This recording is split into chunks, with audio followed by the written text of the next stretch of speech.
বিধানসভা থেকে বেরিয়ে কলকাতায় যে জব ফেয়ারটা হচ্ছে বা রোজগার মেলাটা হচ্ছে সেখানে উনি যাবেন। আজকে সেই কারণে বীরভূমেও আমরা এই রোজগার মেলাটা অনুষ্ঠিত করেছি।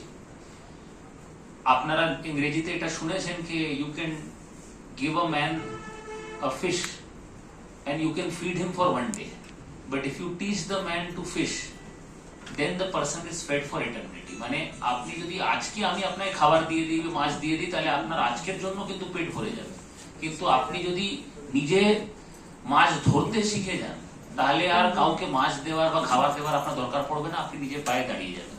এইটুকুই সরকারের সাপোর্টকে আপনাদেরকে দক্ষতা ফ্রি অফ কস্ট একটা সাপোর্ট দিয়ে আপনাদেরকে সুযোগ করিয়ে দেওয়া, তারপরে আপনারা আজকে যে চাকরিটা পেয়ে যাচ্ছেন এবার আমাদের আর চিন্তা করার দরকার নেই, আপনারা আপনাদের গতিতে এগিয়ে যাবেন, অনেক উপরে যাবেন, আমরা এই আশাটাই রাখবো।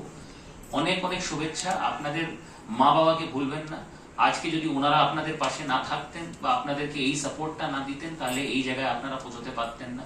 সবসময় মনে হয় যে আজকে চাকরি পেয়ে গেছি সবকিছু আমারই কীর্তি, কিন্তু আপনার যে টিচার, আপনাদের যারা পড়িয়েছেন তাদেরকে ভুলে যাবেন না।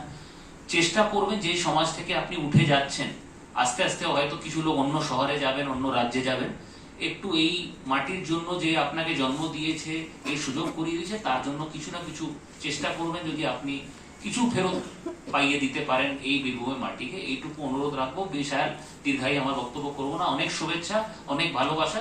যদি কোনো দরকার পড়ে আমরা কিন্তু আপনাদের সঙ্গে আছি। ধন্যবাদ।